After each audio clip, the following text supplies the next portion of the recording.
1. Cheers, love! The cavalry's here!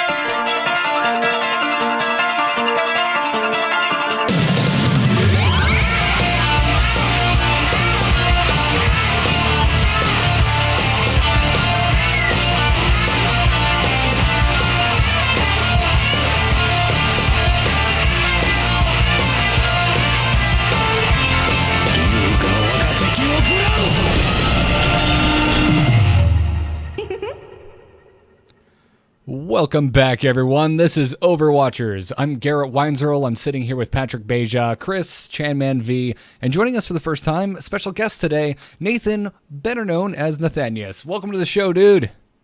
Thank you. Thank you for having me on. It's cool to be here. Cool to be doing some stuff with Overwatch. Feels good. It does feel good. It's a good time to be a fan of this game because, oh man, the stuff we're gonna talk about, like the subreddit just exploding this week. Man. We're going to talk about... I thought things were going to be quiet after launch, and I feel we have too much to talk about already. So it's good we're doing the show weekly for a little bit, because there's stuff to discuss.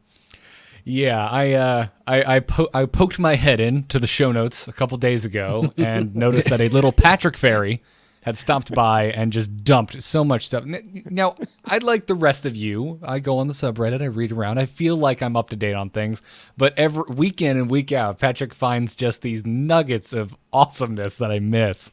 No, he combs it, man. Yeah. He combs those fine grains of sand for all those awesome tidbits. Yeah, It's amazing. absolutely. So, tip of the hat to you this week, Patrick. You're Thank you. You're really killing it in the show notes, sir. You know how to handle a spreadsheet. Finally, my background as a spreadsheet keeper is, paying off on Overwatch. It's very well maintained. Oh well, Nathan. For folks who may be unfamiliar with you, you recently got to cast Take TV's first Overwatch tournament, the Takeover. Yeah, it was really fun. I've been to the Take TV old studio like a few years ago before they opened up their new building. So it was my first time seeing their new setup, as well as getting to meet a lot of the European players, especially for Overwatch. So is it as fun? Are the Overwatch events just as fun as the StarCraft ones? Barring all the friendships you have. Yeah. Obviously. So yeah. The biggest thing for me was, like, obviously I went there, is even trying to watch the Overwatch tournaments, like watching European stuff living in Los Angeles is very, very difficult. Yeah. So I didn't know most of the players that were there, even if I had maybe heard their names before. So meeting people was really cool. That's an experience I haven't really had so much of, like going to StarCraft tournaments, because there's so few new players that have, that qualify, because it's such a cutthroat game. So meeting a bunch of new guys was really cool. MKL was really cool. I got to talk to him a bit. Mendo was really cool to hang out with. He was on the couch with us a lot. So I had a lot of fun. I thought casting it, I thought the couch and all of that was still great. I haven't done a super laid back event like that in a while either. So for me, it was just a very good, relaxed, chill thing outside of Krefeld itself being a bit of a quiet town. So how much do you get to cast with James? That was pretty fun. I think I did like 2 or 3 matches not with too him. much, then. So yeah, it was just like, it was interesting because a lot of these guys had been playing more than me. Like I play a good bit, I follow what's going on, but I wouldn't, I still have split a lot of my time because I'm still getting a lot of work for like StarCraft and whatnot. So I'm more of the casual sort of Overwatch guy at the moment. So I know the game, I know the heroes and what they could do, but James had such a ridiculous amount of knowledge that part was a little bit tricky with him. But I'd say getting to screw around with him was probably the highlight. Yeah, James, for those of you that don't know, is too good. From various other esports that you've probably seen him in, he was there, or it's one of the main casters too for the Takeover. Alrighty, so like you're getting into Overwatch, right? Like, what's your plans? Like, what does the future look like for you in terms of Overwatch, or what you'd like? Well, this was like a pretty cut and dry thing for me, because I actually really enjoyed the game when I got to play it in beta.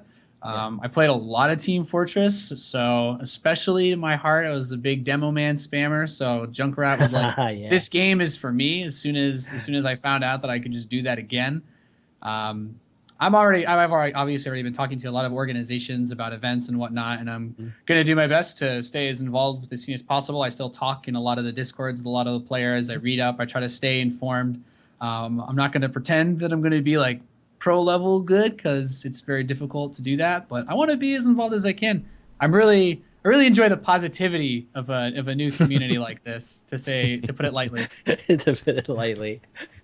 So how do you? What do you know, what do you think about the prospects of Overwatch as an esport? I mean, there's a lot of people saying it looks like it's going to work, and I'm always super careful. So as someone who has a lot of experience with StarCraft and being around the pro scene for a long time, how do you think it's developing? What do you think is happening? How is it working out? It's very early still, but Yeah, I think the biggest thing is that a lot of companies are going to realize that the audience is there if they can do it properly. Like there's so many people that bought this game. There's so many people like you guys, like we're going to talk about, I guess, like on the Reddit and whatnot. So I feel like if there's an audience and people want to watch it, which from the very first events, like, okay, it's not something that had any real promotion by Blizzard or any big standing leagues. So I feel like the potential is there. The biggest thing that I thought was kind of funny, because I thought about this before anything really happened, but like going to the Take TV studio, obviously the sixth player had to sit at like a separate desk. So a lot of tournaments, like the logistics don't do 6v6. A lot of the stages and the setups are only for 5v5. But I feel the positivity, and if there's still this many people playing the game in a few months and they keep putting new content out, it's definitely got a reasonable shot. So you're not jaded at all, right? With the whole Blizzard and esports and, just salty people, just kind of looking historically at that. Are you hopeful, or has StarCraft 2 really, really jaded you? I feel like the biggest thing was like a lot of the StarCraft community jaded themselves, right? Like it was kind of hard for people to get out of their own sense of negativity. So I feel like whatever Blizzard wants to do with the game, like either they're going to put an obscene amount of money into it to make a giant league they run themselves, or the giant fan base that's currently playing the game will be able to support other organizations that want to run events for it. Like I'd be shocked, like if Blizzard doesn't announce some sort of giant thing that just dwarfs anyone else's plans, like there's going to be, I'm sure of it, there'll be big events for like DreamHack. I don't know if ESL will start doing some league perhaps for that, because if the player base being as big as it is, like the viewers should eventually translate over once they get especially the spectating experience down. Mm-hmm. Yeah, agreed. It's been I feel like a conversation that's been happening around kind of the Blizzard sphere a lot lately, especially and I almost feel like, well, I'm fairly certain actually that Overwatch was the catalyst for it. Chris, you cover Hearthstone, and this week there's a lot of saltiness in that regard, and I do a show about Heroes of the Storm, and dear God, people over there just need to calm the F down. So it's interesting, because it's like I feel like if anyone really has hung around Blizzard esports for a while now, I think we're all, I don't know, this comes in cycles. New game comes out and it's like, yes, we can all just be happy and be fans and be little kids on Christmas morning again. Right, exactly. And this is Isn't it unavoidable though? If we look at sports, you do have these kinds of things happening anyway. So as when something gets big enough, drama ensues in some fashion.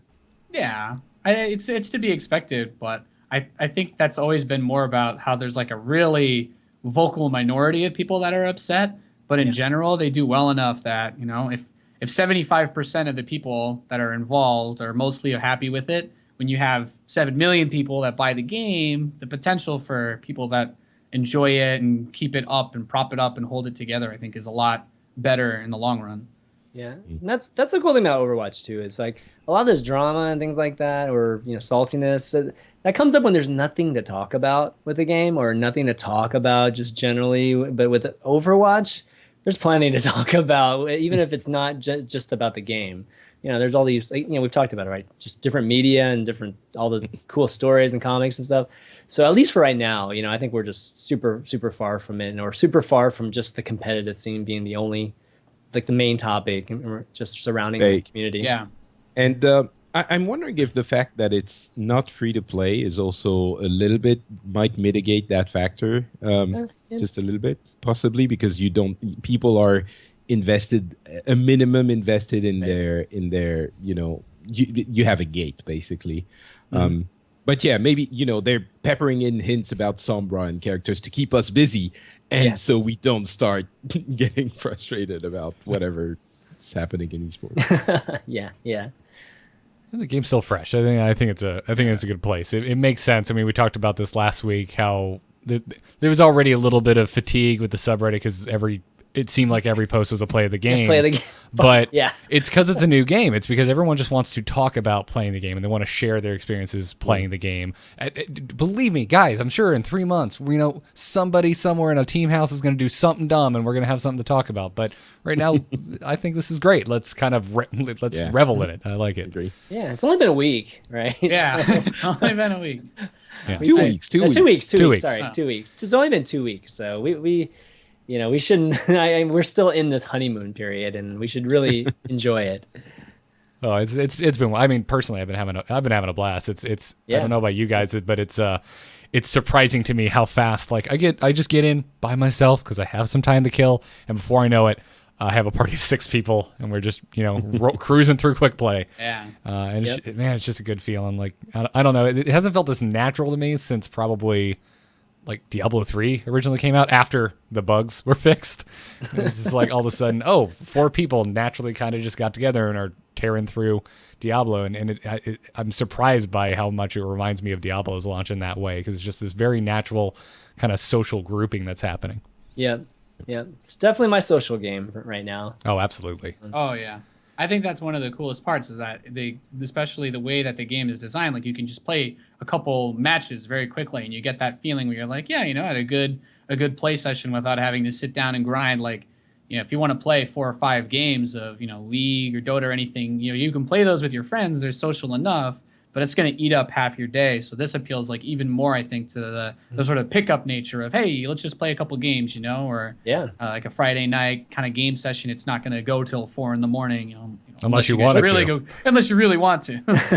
And what's cool is like you end up meeting friends too, like friends of friends, end up jumping in, and then all of a sudden you have more friends on your friends list, and there's just more people to play with potentially next time you're on. So it's been really, really great, and it's amazing that every single time I go to play some kind of session, there's always something that I've never seen. Like the other day, it's just I had 3 or 4 straight games of 6 soldiers playing against me, and I'm just like, what? And it's like, why am I losing too? What's going on? So I have definitely. It hasn't gotten, boring at all. I mean, there hasn't even been redundancy or anything like that. Every time I play, it's just good times. That's also, I think, in the subreddit, we're talking about plays of the game, and there's sort of, it's slowing down a little bit, I feel. We're seeing a little bit less of them. But every day, I think, I see a play of the game that has something new happen in it. Something, not that you never thought would happen, but something that you didn't think about, and that is fun and surprising. Like I posted on the Overwatchers Twitter account yesterday something where on Nepal, where you have the big hole, Roadhog, yeah. There's exactly. Roadhog hooks another Roadhog and pulls him into the hole, and then that other Roadhog hooks him at that moment and pulls him into the hole too. He Balrogs him. He Balrogs him. He Balrogged him, exactly. Yeah, exactly. So that was really funny. And the person who posted it on the subreddit, then the next day, which was basically yesterday, the person who did it posted it on the subreddit too. So you had both sides. That community is amazing. Oh, that's one. I love that. I love that kind of story. I love when a plan comes together. Oh, that's wonderful. Well, real quick before we dive in to the news that's been happening since the last time we sat down and recorded, I want to let all of our listeners out there know, if you watch the show live, Patrick, you've been in Japan for the last 2 months, and that's caused us to have to record quite late in the evening. So you will be back from Japan as of next week. You'll be back in Europe, and the time change is extreme. So we'll be recording the show from now on Wednesday mornings at 11 a.m. Eastern Time. So just keep that in mind. If you usually tune in live, if you show up at 9:30 at night to the live stream and you're wondering, whoa, where's Overwatchers? And the answer is the next morning with coffee in hand. That is the answer. Right.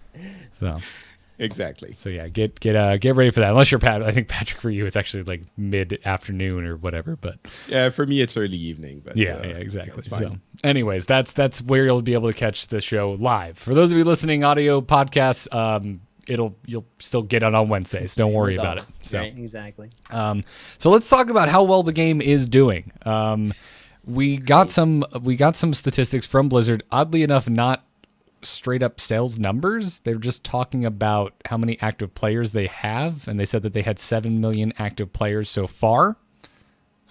So the reason for this, I suspect, and everyone suspects, is that there are different business models for the game in different regions. It's kind of like WoW, but for in Korea, among other places, I'm sure, you don't buy the game. You don't have to buy it. You pay for time played in the PC banks, which are basically, PC places where you go and you pay for Internet half an hour. And cafes. you go. Yeah. That's it. internet cafes, for those of you who are probably around the same age as us and remember those. So yeah, they talk about players. So that's not 7 million games sold. That's 7 million people playing the game since launch. Yeah, It's probably a lot of games sold in those 7 million, though. Yeah, I would assume so. It actually makes me curious because I don't know what the exact features of the console version are. I assume there's not like split screen or anything, but I guess a lot of people who buy it on console probably also like count as multiple users, like multiple people that share it and play the games there. So it probably gives them a lot more people playing per version of game sold. I wouldn't think so. I think most people playing on console, I think those would be counted as one. Okay, but I wouldn't know how it's counted, so Yeah, I mean, just a thought. yeah, I don't think you because can play a split screen. because most of no, the you can't. Yeah, it's Yeah, I was one account per Rip. game. Yeah. Yeah. So And so we don't have just to try and evaluate how much that is. It's very difficult to compare it to other games. I mean, 7 million is huge. Obviously, it's a lot of, especially for a new IP, and it's a very different way of looking at things for a sequel and a new IP, because obviously the sequel is going to be expected by players and already has established popularity. For a new IP, it's very different, and usually. Developers and publishers don't give numbers out for the week one sale numbers. They often give an amount of money that they've made in the first week. So for Overwatch, I think you can approximate it to maybe something around $300 million if the game is between $40 and $60 a piece. So yeah, that's a hefty amount of chunk. The other new IPs that got lots of money were things like The Division and Watch Dogs and stuff like that were probably around the same amount. So we don't know, who's the best or whatever, but yeah, it's definitely a big success. It's going to be a nice year for Blizzard. We know that it is That's exactly objectively what you're saying. That's 7 million, 5 days ago. So it could be easily 8 million now. Who knows? Pretty impressive. I mean, they obviously waited for the 7 million mark or just whatever, right? Just to carry over maybe 2 days. But yeah, that's pretty impressive. I mean, it's probably the best Blizzard start, like the beginning of a new IP, I believe, right? Well, there hasn't been a new IP for 17 years. Right. So I'm just saying, it might not have been a high hurdle, but it is. And it's difficult to compare to, like, I think Diablo did, huge numbers as well, but it was only on PC initially. Yeah. This is on all, so it's very difficult to compare to other things. But yeah, it's definitely a success. Now we'll see what happens in the next few months and how it goes with esports and everything. But I suspect this is the kind of game that is going to see sales throughout the summer as well, because as people get into their vacation time, it's a fun game to get to play when you have a little bit of free time with your friends. Obviously, Blizzard games often sell a lot in the first week, compared to other games where people for Blizzard games are rabid fans as we are, and they just go and buy it immediately. But still, I mean, yeah, it's a big number, and I expect it's going to keep going. The esports is going to play a role into this as well, because if Blizzard manages to create a healthy esports scene, it's going to get people to stay in the game. the updates, we're going to talk about this with the Jeff Kaplan interview. The updates is going to get the game back into the media. It's not like it's got away from it. But, I was about to say, I'm pretty sure I saw at least 2 other stories like on the front page of Polygon just today. So yeah. I think it's doing okay. Yeah, what it reminds me of a little bit is Destiny. When the game first launched, there were stories like every outlet was publishing 1 or 2 stories a day about the game for the first month or so. And at some point, the people who weren't playing it were saying, "Oh, but dude, come on, that's enough already."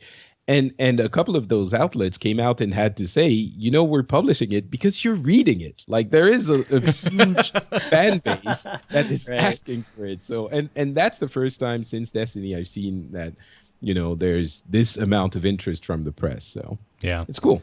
Well, it's cool to see. And that growth extends to the community as well, because we already kind of hinted at it. The subreddit has been growing like crazy. It's already surpassed the Hearthstone subreddit by about 10,000, and it's continuing to grow.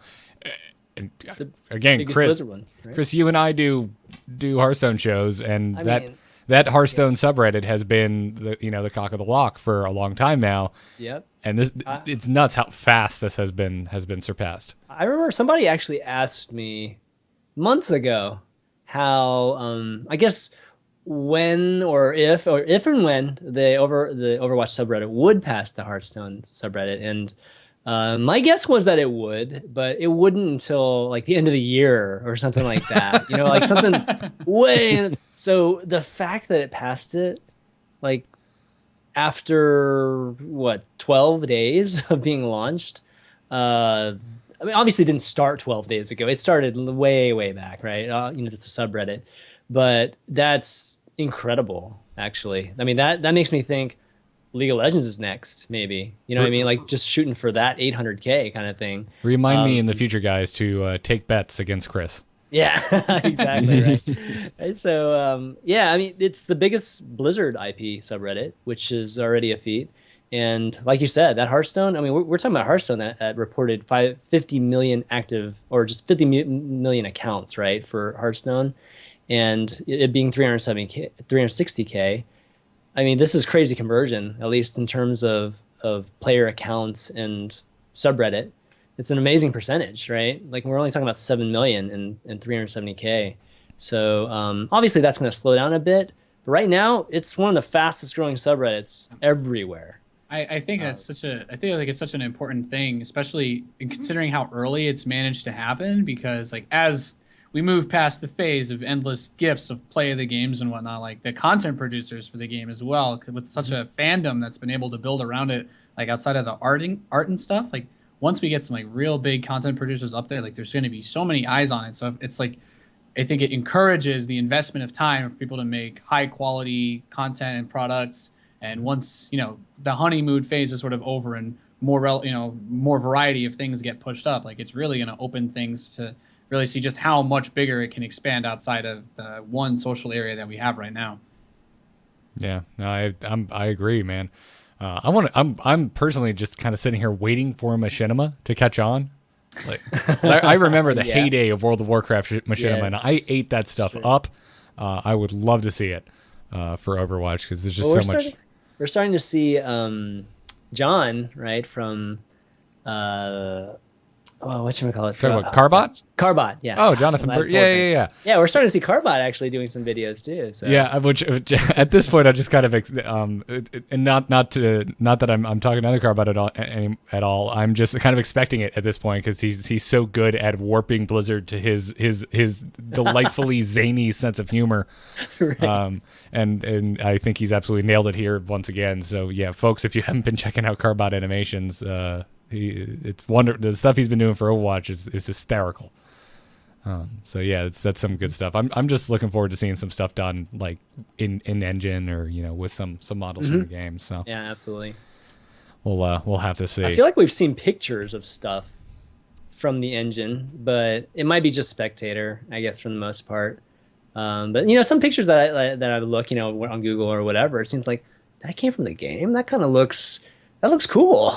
But I just don't see that from the game. All right, I'm going to be that guy. I saw plenty of them, but they were not safe for work and usually making jokes about Tracer's butt. That's what I've seen so far. So I know I can feel it. I know chat room's probably just like, come on, guys, you gonna dance around this? So, but thank you, internet, for being exactly the type of place I know you to be. So, Patrick, going back to kind of its popularity in Korea, we're seeing it kind of blow up there as well. We already talked a little bit about PC bangs. Yeah, apparently this is, again, very preliminary and maybe even anecdotal details, but apparently we have numbers that track the popularity of the games in PC bangs. And the reason I'm saying it's anecdotal, maybe it's not the right term, but it's very early, so things might change as the interest stabilizes. But in Korea, we have League that was around 44% of the playtime in PC banks before the game launched. And now that it's launched, League has gone down to 30%. And Overwatch, I'm talking about League because it's the most popular, obviously. And Overwatch is already at 20%. So this is surprising that even in Korea, I don't think they're very into FPSs traditionally. And even in Korea, it's picking up. Anecdotally, this is completely anecdotal, but in Japan, I went to the store when the game launched, and it was sold out everywhere. The numbers are not huge. In Japan, it's like 50 or 60K sales number on week one. But the store person, the clerk, told me that they were surprised. The game seems like it's easier to get into, and Japanese gamers are willing to give it a try. Of course, it's on PlayStation. They don't play on PC much, but they're willing to give it a try, and it was sold out when I went there. So that was kind of a surprise. So I think what we can take away from this is that the game is doing its job in basically attracting gamers that are not traditionally attracted to FPSs, and that might translate into, it's apparently translating into the West as well, but broadening the player base and getting the kind of attraction that you need if you want to develop a game that has wide esports reach and that has a healthy community for a long time. Well, and you mentioned your anecdotal evidence of it being sold out locally where you're currently staying in Japan, but back on May 26th, this Destructoid reported that the console versions were sold out on Amazon. So it wasn't just your local store, Patrick, that was having trouble keeping it on the shelves. That's pretty nuts. That is pretty nuts. Yeah. So like your comment about the whole FPS in Korea. So Crossfire was a big game that, in the Korean space. It's just a lot of us in the West just don't know anything about Crossfire but it was definitely, so they have interest in FPS. There's actually definitely been some interest, just not in esports at all. So the cool thing about this and, Overwatch moving into the number 2 spot, in PC bangs, it just, I don't know about you, Nate, but it tells me that it's going to be a big esport because OGN and all those big Korean companies that have a history of giant esports will definitely get into Overwatch. Yeah, I think it definitely comes down to being like kind of everything's sort of tied together as far as Blizzard and OGN and SPO and all those organizations go, because they've been broadcasting all of their stuff there because they've already been doing, Hearthstone, StarCraft, Heroes of the Storm. They all have like big leagues there. And I can't see, especially with the crazy amount of advertising for all of their shows that they did for all their other games. They ran like 3-minute long commercials between every series showing like all the Overwatch heroes, who they all were, like all their abilities, like just like almost too long, just constantly putting this out. And a lot of that stuff goes on TV as well. But the amount that they invested in, and especially the amount of people playing at PC bongs, like once we start to see what they can do, because I know it's going to come up at some point in this show, but like how good those players are, because we know that when they go ham on something, they destroy everybody at it. So I'm very excited to see what they can bring up in a competitive scene, because I feel like in the first tournament that they broadcasted right before release, they also had some of the best spectating of any of the tournaments that have been broadcast so far. Yeah, Yeah, it's. I mean, just with me and my circle of friends, it's kind of an in joke again at the beginning of any game that starts to pick up steam in esports, and we're all sitting around as as U.S. citizens watching NA tournaments. Like, yeah, these guys are the best, of the best. And my friends and I all kind of sit around and just kind of joke like, well, wait till South Korea gets on it because then they're going to come over here. They're going to show us how it's actually done. That's And true. actually, the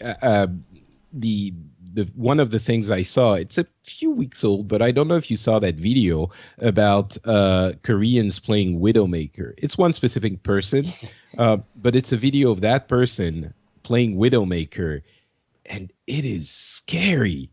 It's basically Widowmaker running around, scoping in and out at a rate that would give a seizure to anyone that's subject to these kinds of things, and running around, jumping, doing the hook thing, and he's not even aiming. It's not even like no scope, killing people. Obviously, he does engage the scope, but and obviously Widowmaker does so much damage. He one-shots people everywhere, and he's using her as if it wasn't a sniper.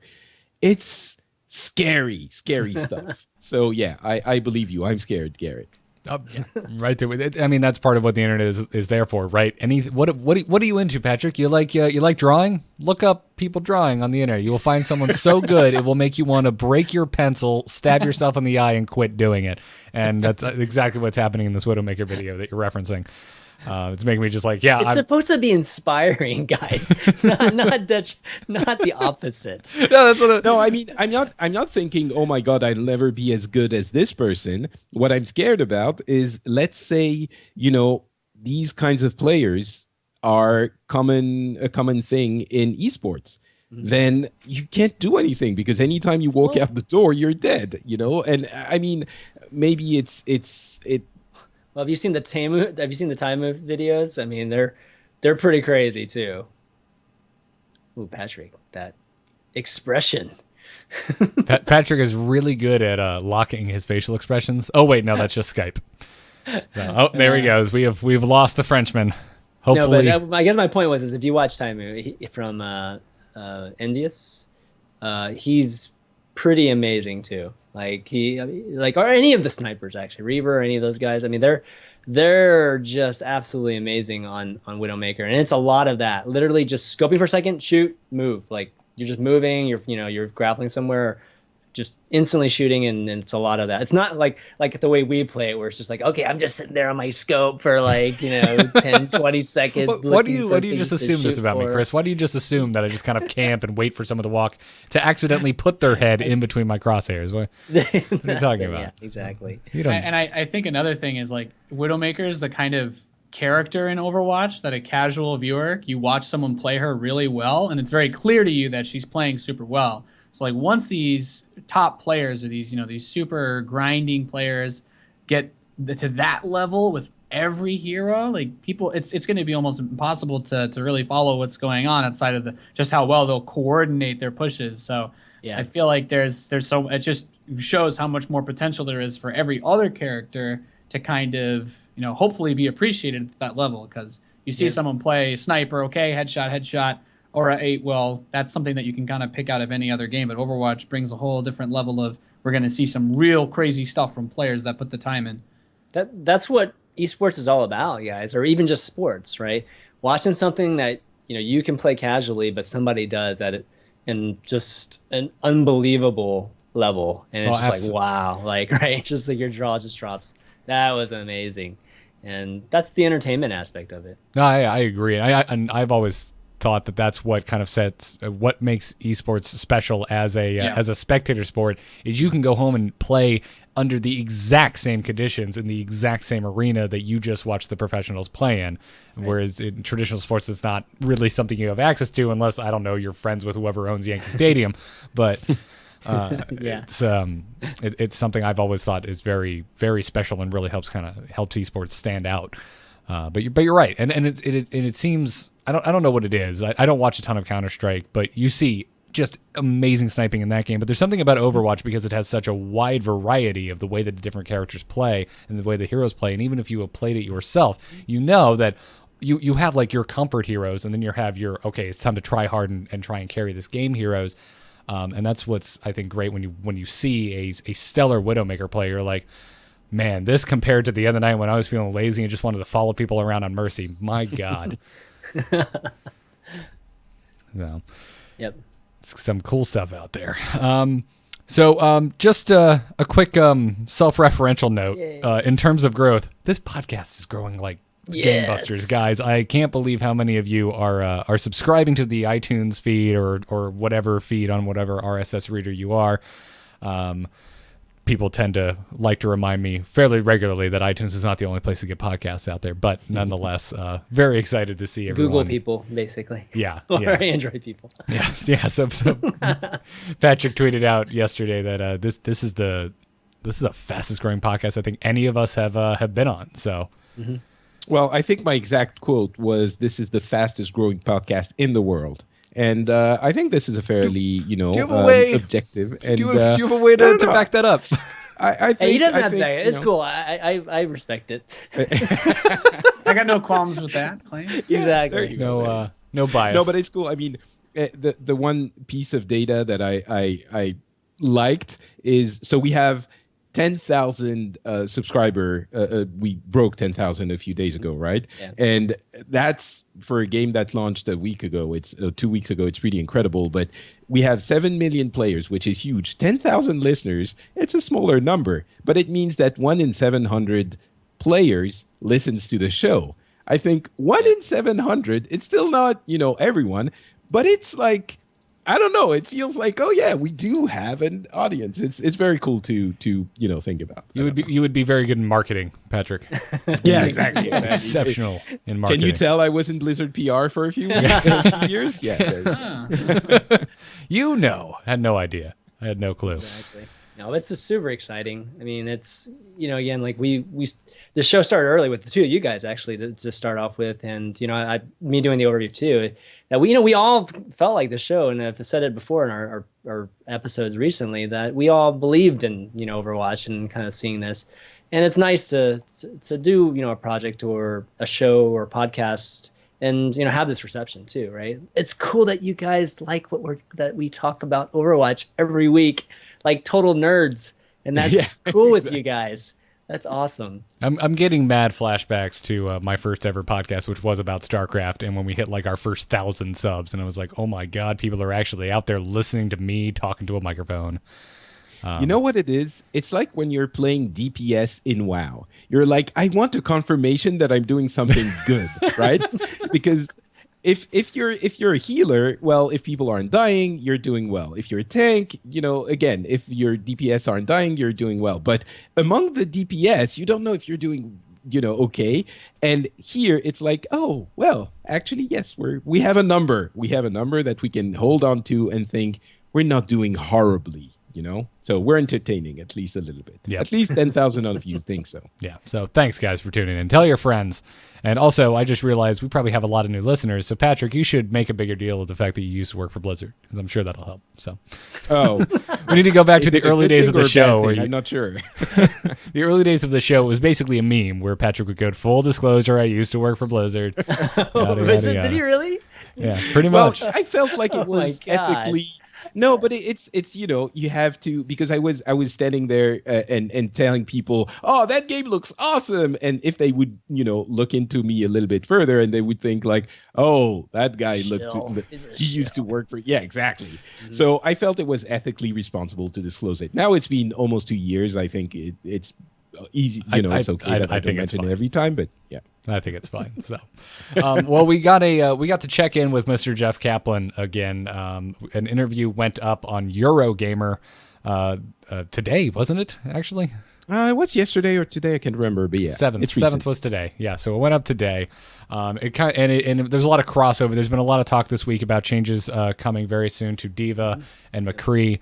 And this Kaplan interview on Eurogamer goes into a little more detail on that as well. He talked about new characters and what the release schedule is going to be like. He said it's most likely going to be released one by one. Darn it. And also, they don't want to disturb the meta too much, is what he was saying, which I can understand. I feel like there's weird possible implications of that too, because like if you put 2 in, at least people will be trying them all out. But if you like add, it's like if they, I mean, I can see the argument for the other side. But like when they put like this Sombra character in, like how many people are going to be like, oh, I just want to play a game of Overwatch, and then they got 5 Sombras on their team. You know what I mean? 'Cause it's like, hey man, this isn't like League or anything where only one guy gets to play the new character. It's like everybody's going to play this I'll person heal if they you want if to. you heal me. That is the interesting thing. I think that's going to happen a lot initially. yeah. Basically, he was saying when they included Genji, Mei, and D.Va, everyone was saying, "Oh, they're broken. You should remove them because they're too OP." And it was funny. He was saying like the sentiment has sort of gone away for Genji and D.Va, and well, okay, maybe not for Mei. She's annoying, but now people are happy with them.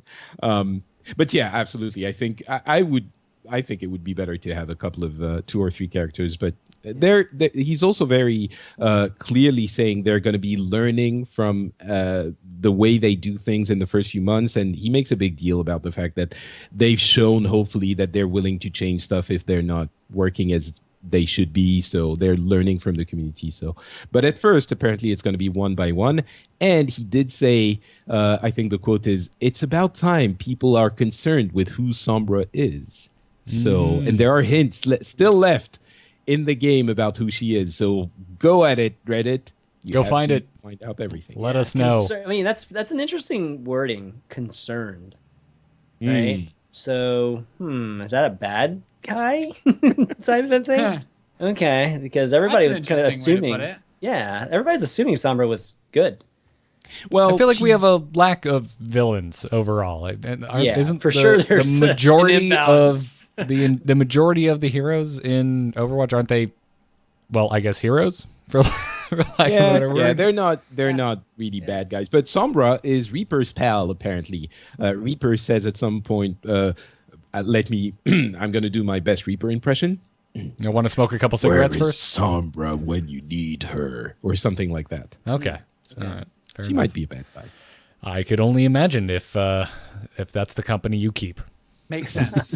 Yeah, we'll have to see. Also, enjoy quick play basically being all Sombra brawl if and when she ever releases. So, Yep.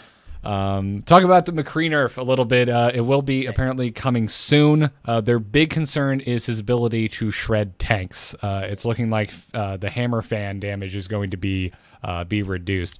Jeff Goodman also talked a little bit about McCree and everyone's concern, basically saying that they didn't want to mess with the flashbang because of reasons he had brought up before, which is that it's this very strong piece of utility that needs to be in the game because of heroes like Genji and Tracer. Yes. Right. I So agree with basically, they're completely okay with McCree killing low to mid health characters, but they don't want McCree to be able to get rid of a tank, and I think that's fair. So they're not gonna touch his long range damage. Apparently, it's just gonna be Fan the Hammer, which I think is we can live with. Yeah, I mean, Yeah. you definitely need a counter to Genji and Tracer. Oh, yeah. And, I mean, that's exactly what the purpose he serves. It's just being able to take out a Winston in one fan, or Yeah. yeah, it's just a lot of the tank. Actually, you can take out over half the tanks out with one fan. That's a little bit ridiculous, and I still think he can do the fan a little bit too often, because in a way, McCree has a third ability. He's like the only character that has a third ability, if I'm thinking about it, because that fan hammer really deserves a shift or an E. And not to mention, it doesn't have a timer. The timer is a reload, which is Right. Which the you can shortest negate timer if you ever. roll, right? So Yeah, and you can basically, roll, no right. matter how long the cooldown on the Fan the Hammer is, doesn't matter, because when you really need it, then you're gonna roll, and you're gonna do it twice in a row. So that it is Yes. a very important ability. And for him with the flashbang, I'm like completely cool that he wins like one-on-one battles like that, But his ability to chain into multiple kills recently, as well as killing tanks, which they're going to solve, but he can kill multiple people very quickly in just kind of the skirmish or team battles, and I think that's what's kind of thrown off his balance too. So they're starting with this. But I don't know, Nate, what do you think, man? You seem to have... His ability to wreck everybody 1v1 is like when I was at Takeover, he was one of the topics of discussion quite a bit because people were still discussing it a lot. but just the ability to slap down anybody that he runs into. Like you can't, like you don't have to run away if like a Winston just jumps on top of you. You don't have to run away. Like if anybody else pushes into you, you flash them, you roll, fan again, and like guaranteed to kill them if you even need to use the second one against the tank. So from what I've heard, it's something that people definitely think should be gone. I mean, especially in terms of the competitive games played, like he has just so much utility in terms of being able to deal with the fast characters, but also the tanks. Like Double McCree is like super popular a lot just for that reason, because he can deal with pretty much anything. Yeah, he's just a little too good against everyone on the board. He's not. I don't feel like he's specialized enough. So, that's it's clearly a goal of the design team. They want heroes to be specialized and to be picks and counter picks. And the issue right now is just like McCree's just good all around. You gotta take him in most scenarios. His long shot isn't that bad either. His long shot's still great against Pharah. It used to be worse. It was worse in the it closed used beta. To be crazy, right? Yeah, it used to be better. As well. well. Yeah. I mean, I guess it depends. Crazy strong. I mean, hopefully, if they manage to lower the damage of Fan the Hammer enough that you're not guaranteed, or you don't have a 90% chance to kill whoever is in front of you. Hopefully, a tank can take care of McCree. Then it balances things out enough, because you're a little bit afraid that you're going to die if the tank jumps on you, and that puts him back in line. He still can do a lot of things super well, but at least you can counter him reasonably well sometimes. Yeah, so. I feel like as a Tracer player, if I can't kill a full health tank by sticking them with my ult, I don't feel like McCree should be able to kill a tank with an attack that is always up and ready for him. Yeah. I think another thing it'll do is it'll force the players to think a lot more about where they want to take fights and such. Because right now, even if you weren't intending to try and like take out the tank, like if anyone who's in front of you will die. If you see someone in front of you and everything is just crazy, there's a big fight. If you right click, you're pretty much guaranteed to kill whoever's standing in front of you. But now it comes on like maybe I should try to find a different target, and just forcing people to make small choices like that is going to be a huge, huge, huge shift in how people approach playing him and how often you want to just roll into the middle of a fight. Yep. Yeah, for sure. Agreed. This makes me happy. A D.Va buff will be coming at some point. I am so excited about this. According to Kaplan, it's looking like it's going to either be survivability or damage, not both. Did say that she was less of a concern, just that she could just be a bit better. This has also been being talked about in the past. Jeff Goodman also got on the horn and talked about D.Va, although he said that it didn't even seem like he was thinking damage had any chance of getting touched. But then Kaplan got on in this Eurogamer interview and said there was a chance it might be one or the other, either her health pool or her damage. One of those will get buffed, but not both. So Goodman is the balance designer, the character designer. So probably he knows the ins and outs of all of these details a little bit better. So I would suspect that maybe they're not going to touch the damage. But Kaplan also mentioned they were testing her with increased damage, and she felt really like a skirmisher of some kind. Personally, I think I would like it better if she had a little bit more staying power.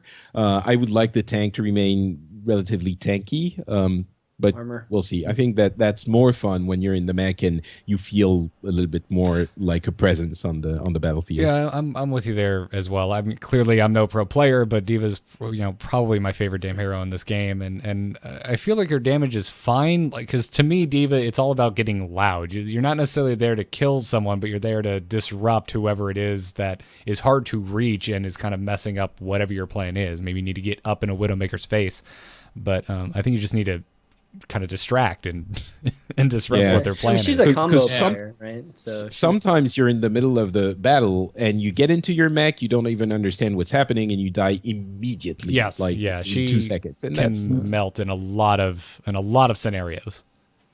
Yeah, it's such a tricky thing with her too, because she also has like such a weird headshot box. It's like absolutely giant. It's in the dead center of the model. So like in most scenarios, like you're aiming for the best percentage chance to hit her. You're also aiming at the critical hit zone majority of the time. So it's another one of the things. It's like, well, would more health help? Maybe things they could look at is like either tightening that up in some way or changing the way it works. But that's been like a pretty big thing. Because like you said, like you get into the suit, or you just you respawn, you come out, and then a tracer gets a full clip off in your face, and your suit's pretty much about to be destroyed, even though it's like armor supposed to be a big boost against that. So I feel, yeah, it's a bit of a tricky thing to approach. But I will say I like that there's a lot of different things that they can tweak. Because I mean, like if they wanted to increase their damage without raising it, I think they could always look at like the weapon spread, because it's impossible to shoot anyone for more than like 2 damage if you're more than like 2 meters away.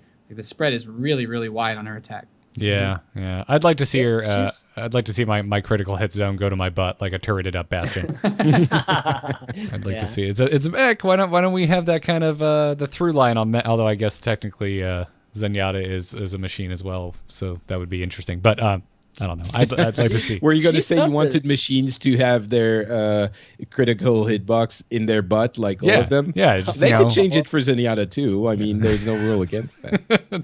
I don't know. It just seems. It seems strange, and I personally I think it'd be kind of interesting, because then it begin with this kind of positional thing with D.Va, where you wanted to make sure people were not necessarily behind you, which makes sense for a tank. You want to have your teammates behind you, not necessarily the enemy. Yeah, so. I can understand that. It's tricky. It's tricky balancing D.Va too, because we're just talking about the mech at this point. But her pilot, and just in pilot mode, her damage is crazy. Oh yeah, it's crazy good. You know what I mean? Her pistol's insane, and the way that you can lead with the shots allow you to in her pistol mode, like you can just go left and right, and you can snake it, right? You can snake against turbo and turrets. They won't shoot at you at all. Obviously, it makes you a nightmare for a bastion, because you have to just literally spray for 30 seconds to hope that you step out when he's still shooting. There's a lot you can do with that, and obviously the fact that when you kill her, she doesn't actually die. So so like it feels like a really weird thing. They're making up for like a large hitbox with her in a mech, and then they give her a tiny slender hitbox as the pilot. So it's a little tricky. I think armor could be something they could look at, just giving her mech a little bit more armor. I hate the fact that she's almost stationary when she fires. That drives she can't really move. Like even that would be a big help. Yeah, she moves so slowly when attacking. Mm-hmm. But she has the infinite ammo, so she becomes kind of a giant turret. But I guess I see where you're coming from. She could very easily get out of hand, because if she has too much staying power as a mech, and she is actually, people don't realize how deadly she can be as a pilot, then she could become like a tanky tracer almost. Like you never manage to get rid of her. She's got 2 lives. It's a second health bar, and that's something that in any game where that exists it's a balancing act. But if you're worried about her being a mobile turret, man, I mean, it's a mobile turret that shoots Nerf darts. Yeah, that's true. I was gonna say, it's like that turret. She really doesn't do any damage unless she is in your face and shooting your head, and even then, you'll probably still beat her 1v1. So yeah, you're kind of brushing your teeth with her bullets. I mean, then she comes out with a pistol and kills you. I think you're underselling it a little bit. She does do, because she has infinite ammo, she can keep going forever. And when she's there, you really have to unless you're the kind of character that can, I don't know if you're Reaper or Roadhog or someone that will do a lot of damage immediately, she can weigh you down at some point. But anyway, maybe that's just me. I don't know how to deal with D.Va. You shoot in the center. It's not hard to hit, and then you don't need to worry about the unlimited ammo. So. But see, I have to be really close to be able to shoot at the center, because I'm bad, and so when I'm close, she shoots me back. That's the problem. I got it. All right, fair enough. Well, I'm really anxious to see where they go. Obviously, there's they could tweak it on either end, and who knows which way they're going to tweak it. So I'm really anxious to see what happens there. Love me some D.Va. There's according to Kaplan, they're still aiming for this month on competitive mode. They're playtesting it as we speak. They want it to be more skill based. They said you will be able to get demoted. You will be able to go down in divisions, and they're looking at 3-month seasons. But we're gonna feel bad. We are gonna feel bad. Get demoted, guys. I don't know how much I like the idea of being demoted, because initially in the ranked mode, you would just go up divisions, and then you had 5 subdivisions inside each division, and you had you could go up in that in those categories, but not go down a division.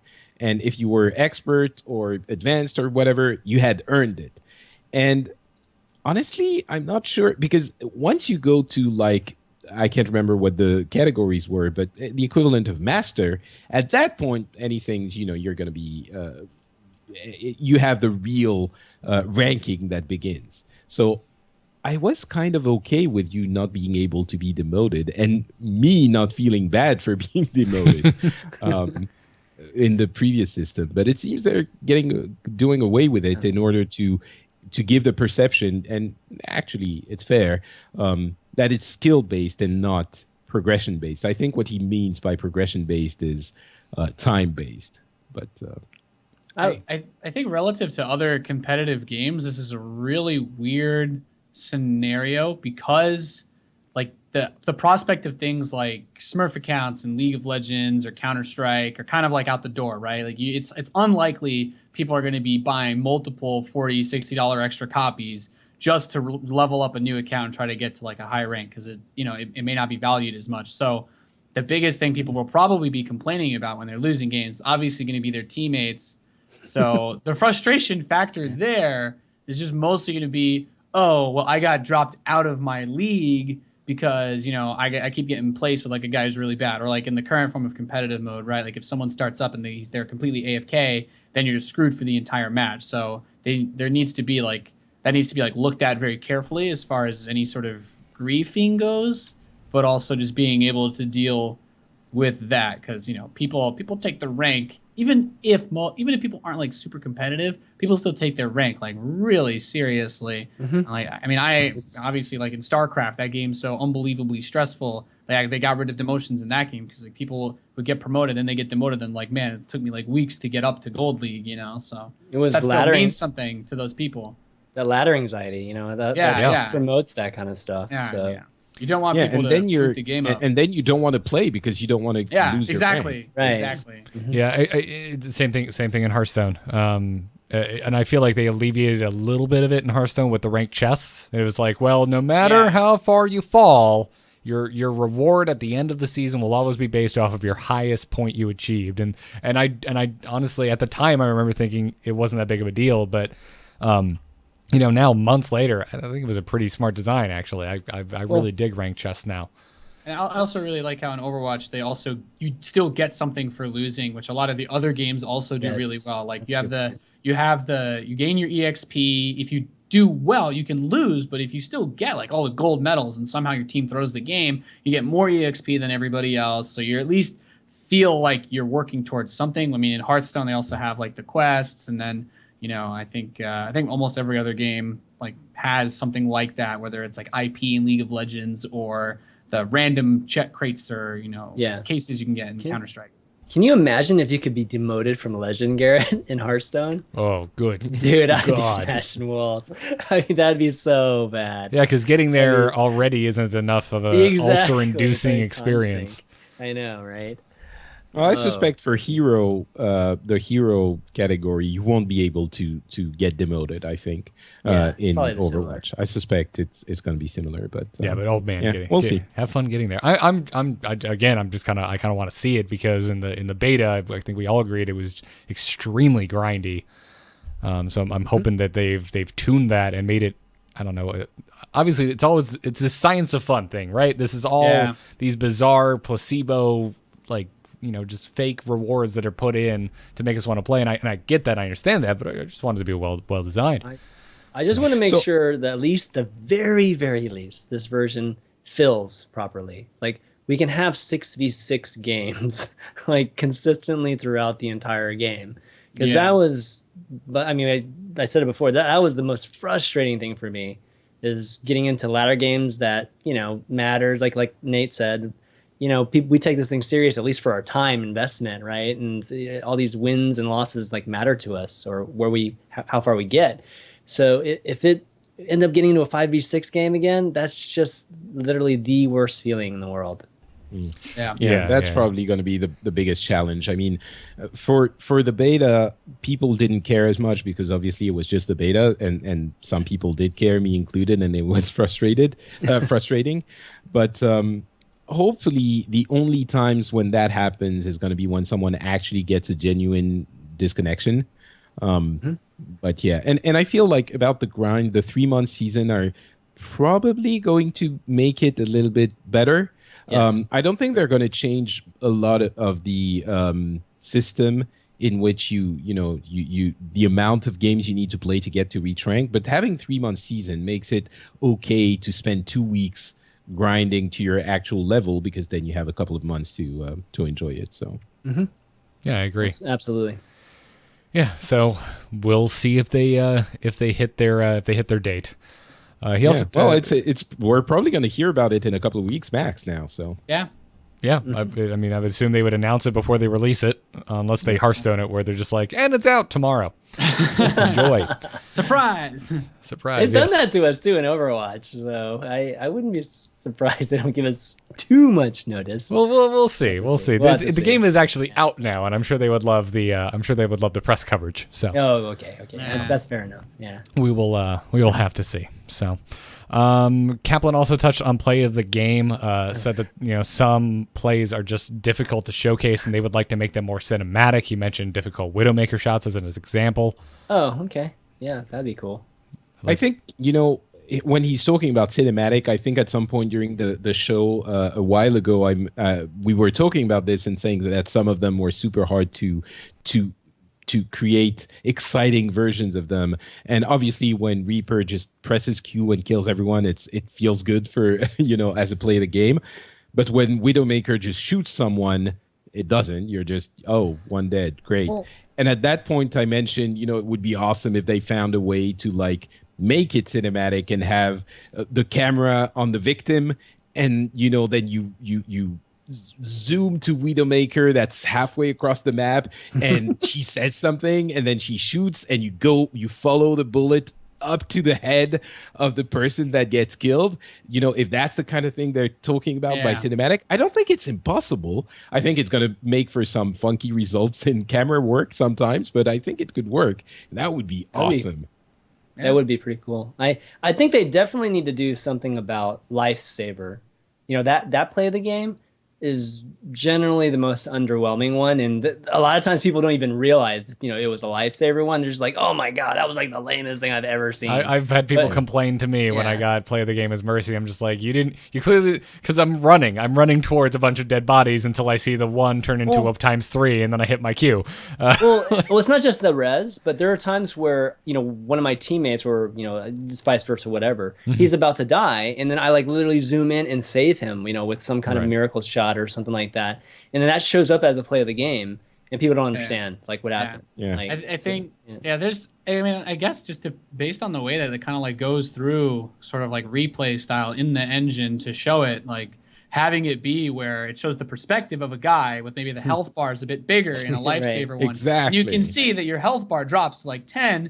You see the guy's about to shoot or something, and then then it slows down, and then you see the person in front of him fall over, and then the camera shifts over to the McCree who just got the headshot, that sort of thing. If they can do it like that, I feel like that, everyone that's watching that happen is gonna be like, oh snap! It's you really gives you that feeling you were completely screwed until this guy stepped in. So if they can get that across. And they add imagine if they "Save add me."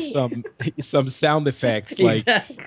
exactly. McCree saves you from dying, and then it zooms to him, and he's like, "That'll learn ya," or something like that. And you're like, "Yes, McCree, absolutely." Yeah, I feel like the camera work stuff we're talking about is probably pretty hard to accomplish well. Chat rooms even. Garrett, don't murder our No, dreams. hold It's possible. yeah, Blizzard, hold on. You can do it. I'm bringing it into Mordor. I will bring you right back into the Shire. Just bear with me. I think the camera's work is going to be a little harder. Chat rooms even bringing up the Fallout kill cam, which is, I think, a good analogy. That's kind of what we're talking about. But also think about how many times you played Fallout or Skyrim and it started to do the kill cam, and instead you were clipped inside your own head because it didn't know what to do because of the angle it was at. That stuff is hard to pull off. However, I really like what you brought up about just during a lifesaver, making the health bar. That's fixing the issue through interface. Yes. And that's something I feel like could be a relatively easy fix. And I would love to see something like that. I think that'd be really good. So, Finally, Kaplan also brought up the tick rate issue. It's been discussed quite a bit. He said many times it is actually lag, not the tick rate, reiterating the fact, and we actually talked about this on an older episode, that the server is at 60 hertz, whereas the client is at 20. And then he also dropped a stat saying 20% of the player base wouldn't be able to do 60 hertz client side. It's something that's a little bit frustrating. I think a lot of people are attributing their either failings or sometimes the issues with lag to this fantasy that the game runs at 60 hertz tick rate. And for those who don't know, the tick rate is the number of times per second the game updates its state. And when it doesn't update fast enough, then sometimes you get weird results, like the fact that you get shot across, through a wall or something like that, without getting into too much detail. But the game itself, the server is at 60 hertz, and people don't. That's the kind of urban legend that never dies, that the game is at 20 because the client is at 20. So I'm sure there are some cases where the fact that the client is at 20 does cause problems, but I think it's so much less than what people are complaining about that it's a little bit irritating when I see it cropping up on Reddit or other places. Yeah, I'm there with you. It's something that's brought up a lot by the players. I feel the biggest issue seemed to be the way that he addressed how people were trying to give that feedback. Because obviously, I think this stat says something like 0.08% of all players were actually playing around with the feature. But I feel like it's not. It doesn't say 60 hertz. It just says high bandwidth mode in custom games. But I wonder if this is one of those scenarios, because they do this with a lot of their other games for testing things, like if this is something that might be better handled with like a PTR or something for players that want to do it, because it seems it's a very like niche thing. Like if you can't have matchmaking to test it with, how do you get people to actually test it? And this has always been a problem for Blizzard competitive stuff, I know, because like in StarCraft they try to do like a balanced test, but then no one plays it because it's obscurely hidden deep in the interface, and it's hard to find people to play it with because there's no matchmaking for it or anything like that. And it significantly hurts making progress in that respect. So I think that they should consider taking a different approach to how people can test things this important, rather than just being like, yeah, boot up a custom game, find 11 other people, and press this option, and let us know how it goes, right? The average person will never figure that out. Yeah, for sure. But why don't the competitive scene, or maybe they do, I don't know, but isn't it possible to use it for tournaments? Yeah, they already do. But the biggest thing is if your practice is going to be on competitive ladder and they can't implement it for that, it's a serious problem. Like you don't want to only have to scrim, because then you're playing against the same teams. And if you have to compete against them, they have access to, your VODs or whatever it was, like the matches that you were playing. So being able to, I think, use it in like a quick play setting as well for people that want to practice on their own is super important. Right. Yeah, so no, also, I agree. I'm just Patrick, I'm just wondering if it does change a lot. If we see the difference, maybe for pro levels of play, it does. But I'm wondering what the results are. Is it significant, or is it, it's nice to have? Well, I mean, to answer that question, Patrick, I don't think we have enough data, because not a lot of I don't think any organizers I know, maybe one or two, have tried it because they've had issues with it. It's buggy. It's buggy. Mm-hmm. And I mean, all the organizers that I've talked to recently say they don't use it at all because it's buggy. So I think they need to stabilize that to a degree before some of these events. I'm sure these events would be happy to use it if it was stable and reliable. But right now it's not, and it's even very, like, not even, I wouldn't say simple things, but it's not even just beyond, just having some things inconsistent. It's like the game won't even start, if we use that option, things like that. I think just need to be hashed out a bit more, and then we can try in some of these Go-To Gamers or whatever events. Fair enough. Yeah. Mm-hmm. There's always an issue with incentivizing the player base to test anything, and if it's buggy on top of that, it's going to make it even harder. Gosh. Yeah. I know that's definitely the case in all the other previously existing Blizzard games. I don't know why they don't. Literally, I feel like if you just like a portrait or a skin, like something, just dangle the smallest carrot. Something. Yeah, I think they've had other things to worry about first. Take your logic and just get rid of it. It's hard to get the whole team to focus on the demands of less than 1% of the player base, That's right? right. That's Right. As important as it is to them, it's Yeah, Very I good mean, point. I'm sure I don't want to, make it sound like I don't think it's important. I'm sure for some people it is. It's just that the importance in the average player, some of the players' minds is, I think, inflated, and they attribute to this many failings that might be attributed to other things, like, for example, the simple lag. So. Well, to me. I think Kaplan was probably reacting to the average player on the forums who's just like, I'm losing because I'm lagging because this game's at 20 hertz, and he's like, no, it is not. well. For the last time.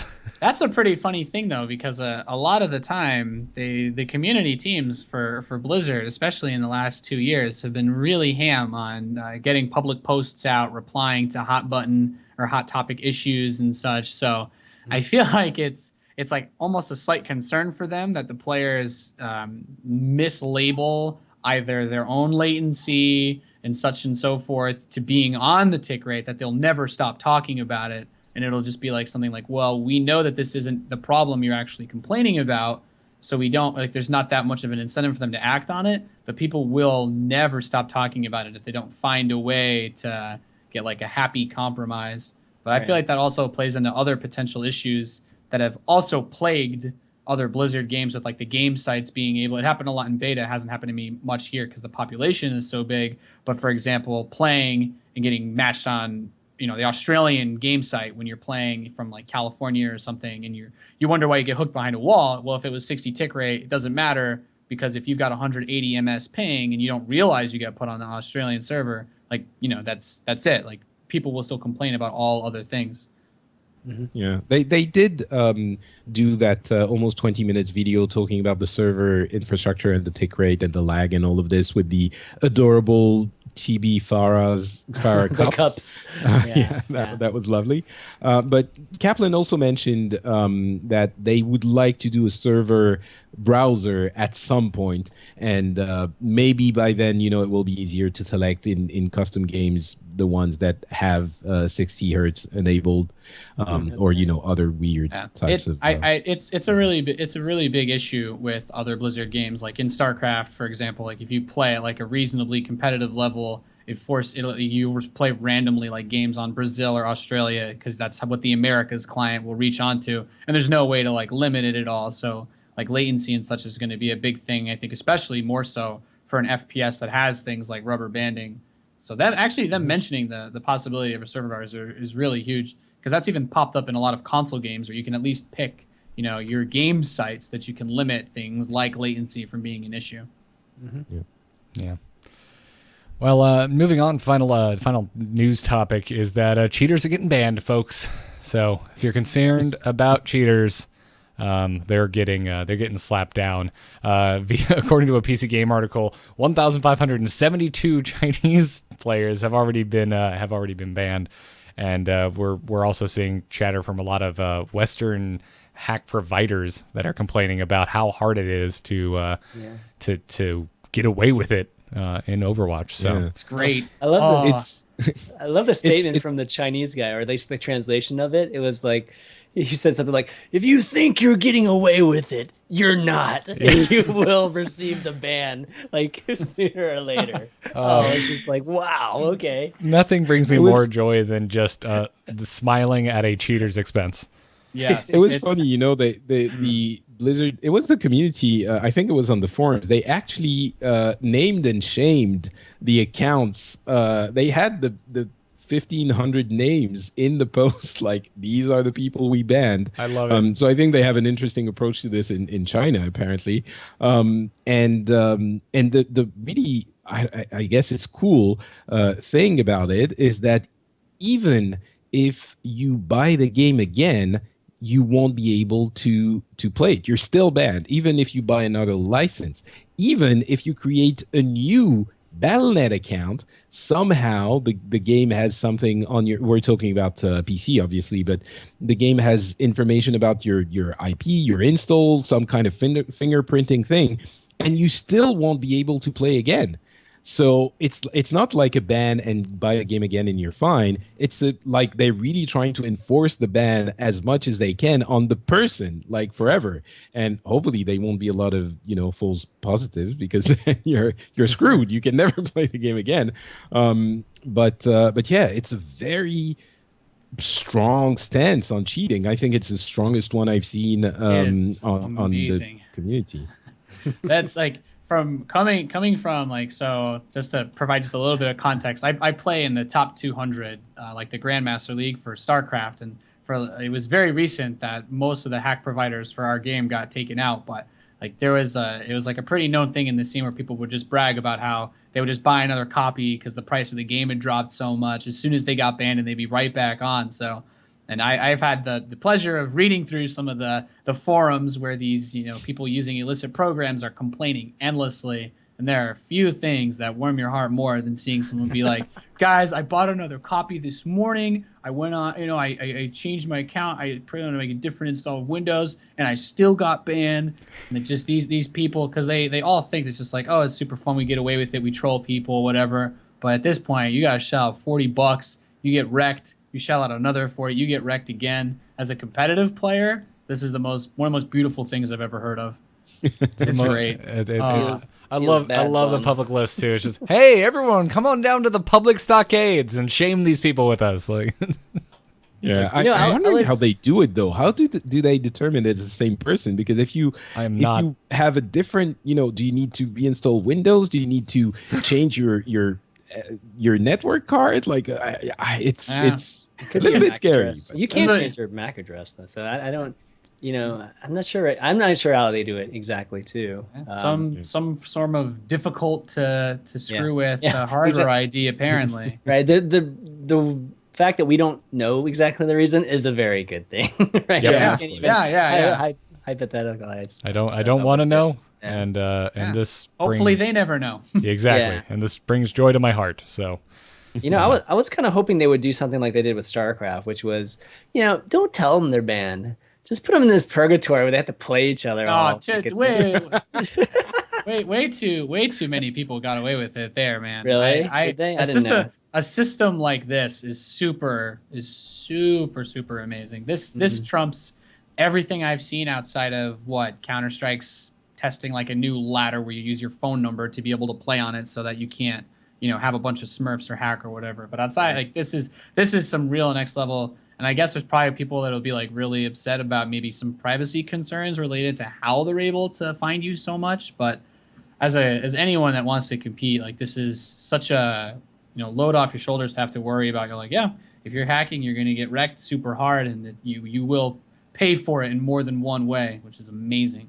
Mm-hmm. Yeah, it's there's wait, what was I going to say? I got completely sidetracked. Were you going to thank our patrons?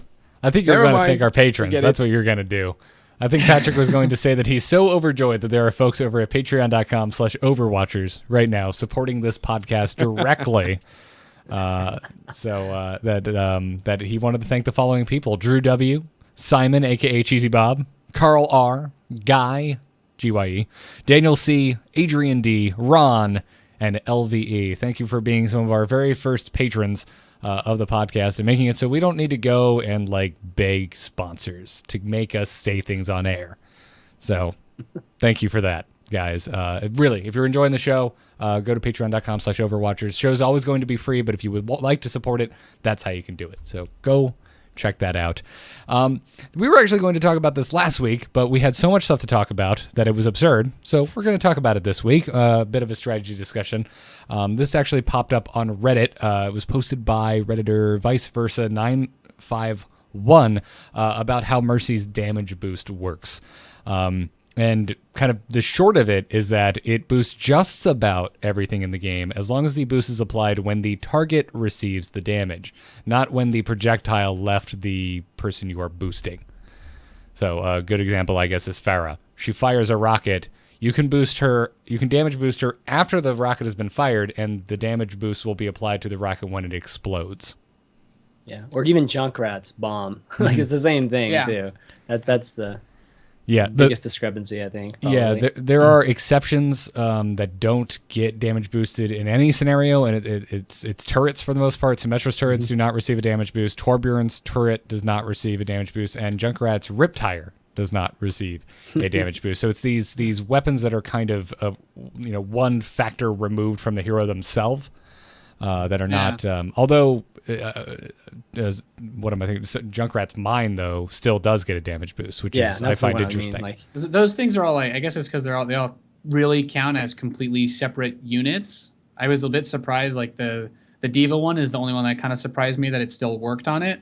But I mean, you can literally control the tires, so I kind of like, it's okay, makes sense. Yeah, that was the thing. Upon reading this, I was the most surprised about was the fact that D.Va's ultimate will get damage boosted to 1300 damage if D.Va, like herself, is being damage boosted when her suit explodes, which is super cool. That's and a bit to all weird for sure. To all you mercies out there, where's my damage boost when I'm self-destructing? Where is it? Come on. I guess it's probably not going to change a lot because if you get 1,000 damage in your face, unless Lucio just ulted on you, it's you're gonna die. Not gonna happen. I love the phrase "ulted on you." Just like he ulted all over me. Oh man. You know what I mean. I know. Just I never heard anyone say it that way. May's ultimate can be boosted too. By the way, that was a surprise. May's ultimate being boosted. Yeah, that's pretty powerful, actually. Yeah. There's actually how many times does it tick? Actually, there was a good amount of. Yeah, there's a good amount of chatter about that in the Reddit thread itself about how people are like, a lot of people don't know this, and man, doing it on May's ult is it's devastating. It's hard to get out of that thing, and if it's doing more damage on top of also slowing and freezing you, oof. I know she could be across the map, increase, right? Yeah, that's a 30% increase. The Mercy damage boost, just in case people. Right, because D.Va's explosion does 1,000, but if she's being boosted, it's 1,300. So there's your percentile. But it's just this is fascinating, and I highly recommend to a lot of our listeners if you missed this post because it is a week old at this point. We have a link to it in the show notes, or just look up Vice Versa 951 and look at their posts on the Overwatch subreddit because there's some really good information in here. So, Patrick, you wanted to make a brief mention about the lever penalty and when do you get it? Yeah, just it's not absolutely clear. If you leave too many games, you get put into a lever. Well, it's still the same pool, but you get a XP decrease. I think it's 70% decrease. And of course, no one wants that. So no one really wants to leave the game when it would count, but we don't know when it would count. So basically, anytime after the assemble your team screen and before the victory of defeat screen is when you would get a lever penalty if you leave at that point. And it doesn't matter if you disconnect, if you AFK, any way of leaving the game will get you a count of lever penalty if you do it during that time. Anytime before, during the assemble your team, you're fine. You can leave. Anytime right after the victory screen, right after it's displayed, you can leave as well. During the cards and during the play of the game, you can leave. You're fine. It won't count as lever's penalty. So that's good to know because there's definitely been those defeats where I'm just like, I'm just done for a little bit, but do I have to really sit here and vote for the entire other team? So yeah, it's good to know. Good to know. So don't get a lever penalty, guys. Don't do it. Don't do it. And don't cheat. Good God. Not even once. I feel like if there's one lesson to take away from this episode of Overwatchers, it's don't be a jerk. For sure. But the don't cheat thing, I remember what I wanted to talk about. Apparently, Destiny has taken a page from it and banned people at last. Finally, now they're doing not Destiny. Sorry, the Division. Oh, the Division. Okay, yeah, I was like, people Division. Still play Destiny? But no, I'm just kind of ribbing the other there. But yeah, so and I think it's had an effect. Don't be a jerk. Don't be a jerk. Yeah, and not just because it's the right thing to do. Blizzard will take your game away from you. So right. Yep. Consequences. Yep. Yeah. Absolutely.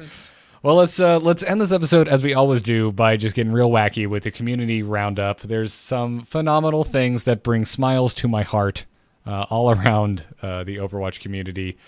And dude, I know it's not in order. I want to jump straight to the Dad 76 meme because I love the Dad 76 meme. It's wonderful. And I'm glad It's amazing. Basically, what's happening is that a bunch of people got into this Soldier 76 as a dad because he's old and cranky, but he loves everyone deep down. And they've created, a bunch of memes. I'm not going to describe them. It doesn't do them justice. But it's a bunch of memes where Dad 76 is acting like a dad, and it's so cute and so lovely.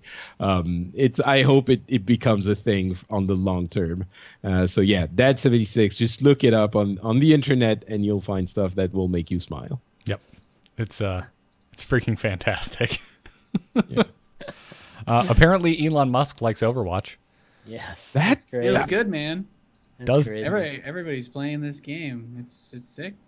It's amazing. Elon Musk tweeted a few days ago, highly recommend @Play Overwatch by the good people of Blizzard Entertainment if you like ultra-fast team FPS action. And he posted the honest trailer video with it. I'm not sure that's the one you wanted to include with it. But Elon Musk, doing Overwatch PR. Cool. He also said that he plays on PC. So just reconfirming, he is one of the base master race gods. I would hope so. I also hope that he plays while inside a Tesla. Yeah, That's the next step, Well, man. inside It's not gonna be on the Tesla. autopilot, right? So No, in his Inside the Tesla, in his that is space shot. inside a space rocket. of some Exactly. sort. Getting ready to go to space. Yeah, that'd be awesome. Yeah. So that's just awesome. Elon Musk, if you're out there, man, if you release like a D.Va themed Tesla car, take my money. Just take my money. Take my money. Take my money. I saw that it was someone. Garrett will take a second and a third mortgage to get No, they're not that expensive. Or at least the new ones coming out aren't. But I saw that I think it was a Blizzard employee who did their smart car up all D.Va style. Yes, that I looked amazing. And actually. never in my life have I been like, how would looks my car amazing. look like pink? How would my car look like pink? Because this looks amazing. So. Yeah, that was a really good job. Yep. Reddit put together a lovely collection of Overwatch phone notification sounds and ringtones. So go and enjoy those. they're easy to download. We'll put them in the show notes, right? They are It's in the right show here. notes. It's already here. Right, they're here. I'm an idiot. I thought you were copying them to the page. Anyway, so the show notes are available on the amove.tv page. You have a link to them, and that link is there in the community roundup section. I'm mentioning this because a lot of people come to me on Twitter and ask where the link was to the thing we talked about on the show. It's available on the show notes. So The show you notes can- are linked at the bottom of the episode post for every single episode of the show over at amove.tv/Overwatchers. So whatever you're looking at, go find the Google Doc link at the bottom. And if you're trying to open it on some extremely obscure smartphone and it is not working for you, I cannot help you. Stop asking. We're not customer support. Every week. And then I really like, I'm glad you included this, Patrick, the discussion that was happening on Reddit, which is, can we just take a step back and appreciate the benefits of it not being free to play? And Yeah. it's an interesting. I mean, again, I think we've mentioned it a couple of times, but there was a time when we weren't sure what the business model was going to be for Overwatch, and obviously, it's not free to play, and maybe we're taking it for granted at this point. And there are some huge benefits of not being free to play, and one of them might be that you don't get lots of people who don't actually care about the game, who go in and ruin your game. There might be some, but it's not because they don't care enough to spend $40. If there's one thing I've learned about people in online games is there would have been people who would have not had a problem with loading up the game for free and just queuing games, getting kicked out, queuing games, getting kicked out, Just griefing. nonstop. That is, to some people, that is what they do. Rather than play games, they just do that, and that gives them the same satisfaction. Thank God only the rich of those people will be in the actual release. Wait, so what do you mean getting kicked out? Like doing stuff that will get them kicked out, or not doing anything? No, like there are people that would have no problem with loading up this game if it was free, queuing into a ranked game, and then just AFK, just Alt Tab, and then the game ends. You lost. They queue a new game, queue into ranked, AFK, Alt Tab. Or there are people that would do that. I've definitely people. He's describing griefers, Patrick. I've seen enough madness in competitive games and just games I've played online over the years. There are some people out there that would be their bread and butter every day. They'd wake up just to do that. Just ruining games because they can. Yep. It's the internet. Yep. They some people just want to watch the world burn. Exactly. Don't underestimate them. No. The Joker is real, and there are more than one of him. So, yeah, it's a good discussion. I really like it as well. I mean, I love Heroes of the Storm and MOBAs in general, but damn, it's nice just having access to all the heroes. That's the big thing for me. And knowing that whenever the next hero, whether it's Sombra or who knows what, I keep thinking it's a type of hummus, by the way. Like I'll just get the hero. I won't need to worry about it. I'm like, oh man, am I budgeting this week? Do I need to worry about it? Well, I paid for it. I got my game. I'm gonna get my maps. I'm gonna get my heroes. They're all here, and I can't imagine Overwatch any other way at this point. The way how different the game is because of the fact that you can switch up your composition on the fly. Man, it gives me nightmares and like fever sweats thinking about the game if it was designed in a different way. Yeah, I agree. I mean, I was so certain it was going to be free to play when it was first announced, or maybe not certain, but I thought there was a good chance, and I'm fairly sure they considered it. But this decision, after having played it for so long, was so the right one.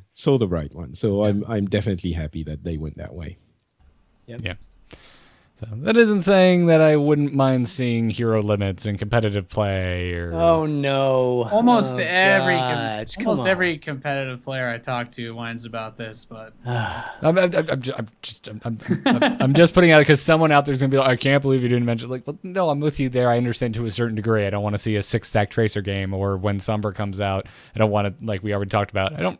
I feel like something needs to be done about that because it's something. It's still early. It's still early. Yeah, that's another whole talk show in and of itself. Yeah, yeah, absolutely. So, anything else anyone wanted to mention before we wrap this up? We can keep other stuff for the next show. All right, sounds good. Go get your ringtones and see if you can queue up against Elon Musk. And bet him. T-Pain plays too. Yeah, T-Pain does. He's not bad either. I was watching him. I'm like, oh man, this is going to be hilariously disastrous. And he's not bad. Yeah, I guess, look at that. I guess that explains what he's been doing since I was in college, which was the last time I heard about T-Pain. So. Oh man. Can't say that crossed my mind all that often, which was who I miss? T-Pain. Miss T-Pain. So anyway, that's going to do it for this episode of Overwatchers. Nathan, you are our guest today. So where can people keep up with you when you're not joining in our little talking head show here? Yeah, well, I do a lot of casting for big tournaments such as StarCraft and whatnot. So hopefully you'll be seeing me at Overwatch tournaments coming up as well. But if you want to hit me up, follow me on Twitter at Nathanias TV, or check me out on Twitch. I stream every day that I'm not traveling to cover events or talking on shows like this at twitch.tv/Nathanias. Awesome. Folks, go check it out. You can follow this show on Twitter at OverwatchCast. Patrick has recently taken over there and is just a beacon of Overwatch light, posting so many fun things. If you missed the Balrog play of Stitches, oh my God, Stitches. There's a slip. May have played a little bit of Heroes of Roadhog on Roadhog action. You wouldn't have missed it if you were following OverwatchCast because Patrick tweeted it out. So go check that out. You can email the show at mailoverwatchers@gmail.com. You can subscribe to us on iTunes and YouTube and wherever else podcasts can be found, except Stitcher, because they were breaking things, so I pulled everything off of there. No more Stitcher. Sorry, guys. And if you're enjoying the show and you listen to it on iTunes, leave us a 5-star review because it does help the show out quite a bit. On this episode, let's thank Tony Midnight, Hell Knight, and Jim Wazinski, who said 2 Floridians and a Frenchman walk into a podcast. Oh, yeah. Yes. I also happen to know Jim is a Floridian himself. So good man, Jim. Good man. Chan Man, where can folks find you? You can find me on Twitter at ChanmanV. Twitch also got streams. I do shows there too. Hearthstone. I have another Overwatch show too. If you're not sick of Overwatch or you haven't had enough after Overwatchers. There's a better way to put it. What was that? I said that's a better way to put it. Yeah, exactly. And I actually do an MMA show too. Just every other week with Mighty Mouse. You can check that on twitch.tv/ChanmanV. Awesome. Patrick, how about yourself? Not Patrick on Twitter and Facebook. And if you like video games, then go check out Pixels at FrenchSpin.com. It's a general gaming news show. The next one we're going to do is going to be with Scott Johnson, and we're going to round up everything about E3 next week, right after the conferences. So check it out. It's Pixels at FrenchSpin.com. And I am going to do my best to brute force my way into that conversation. You can find me on Twitter at Garrett Art. You can find all of the podcasts that I do, including this one, over at amove.tv. That's amove.tv. Big thanks again to our patrons over at patreon.com/Overwatchers. Thank you guys so much for supporting the show. It's going great over there already. But hey, we'll be back next week. Again, if you like the live show, tune in. We're moving to Wednesday mornings at 11 a.m. Eastern Time. Bring your coffee. I've got caffeine in my sights. So until next time, guys, good luck and have fun. Bye. Bye.